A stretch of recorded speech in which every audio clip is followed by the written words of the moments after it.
Друзья, привет! На связи Виталий, вы на канале о жизни и бизнесе в Польше. В этом видео мы поговорим о том, почему важно успеть открыть бизнес в Польше до конца этого года. Итак, сейчас у нас подходит к концу год, но тем не менее это время вы можете использовать для разгона вашего бизнеса безопасно, на более легких условиях, чем было бы это в следующем году. И вот почему. Во-первых, открывая бизнес во втором полугодии, у вас есть возможность указать первым финансовым годом не вот эти вот несколько месяцев, которые остались, а аж следующий год. То есть, грубо говоря, вам не нужно будет там в январе, феврале, в марте подавать годовой финансовый отчет за фирму, вы сможете эти месяца приплюсовать ко всему следующему году и подать налоговый отчет аж потом, в 2024 году. Второе. Пока еще в Польше действуют старые ставки, потому что январь-февраль это обычно самые жесткие месяцы в плане законов. Польша опять выплюнет какой-нибудь интересный закон с повышением ставок, норм. И 1 январь-февраль вас даже бухгалтера, скорее всего, не смогут нормально проконсультировать. Все уходят в спячку, изучать эти законы, пережевывать, ну и как-то это все потом объяснять своим клиентам. Сейчас вы можете зайти еще на старых правилах, где понятные все налоги, понятные ставки работы в час и так далее, все условия, адаптироваться немножко, и потом уже, когда у вас бизнес заработал, вместе с бухгалтерами входить в Новый год и в новую налоговую реальность. Третье.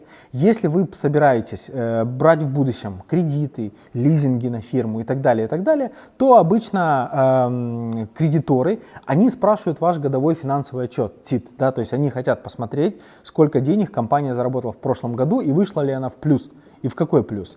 Так вот, если вы начнете бизнес сейчас и можете успеть еще закрыть эти последние месяцы в плюс, хорошо в плюс, тогда уже через несколько месяцев в следующем году вы сможете показать красивенький отчет о финансовой деятельности компании и тем самым плюсануть себе карме вашего бизнеса перед кредиторами и увеличить шансы на получение кредита. Конечно, есть там еще другие нюансы, что желательно, чтобы на фирме прошел уже год с момента регистрации и так далее, но, поверьте мне, хороший годовой финансовый отчет очень сильно увеличивает ваши шансы. Следующее, это ваш личный финансовый отчет и ваши личные кредиты. Если вы хотите брать на себя, допустим, вы приезжаете в Польшу, вы хотите купить здесь там квартиру для своей семьи, еще что-нибудь, тогда во внимание будет приниматься также ваш годовой финансовый отчет ПИТ. И вы можете успеть плюсануть себе по ПИТу в этом году, можете создать на себя хорошие выплаты, заплатить с них налоги и иметь хорошую кредитную историю в будущем. Еще как бы плюс 1 год хорошего ПИТа иметь.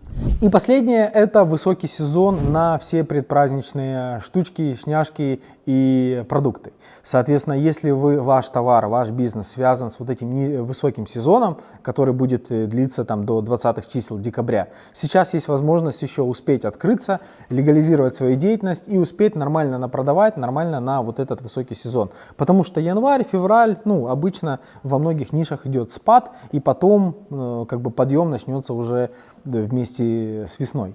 От себя это все пункты на сегодня. Добавляйте ваши мысли на эту тему в комментарии. Спасибо, до встречи в следующем выпуске.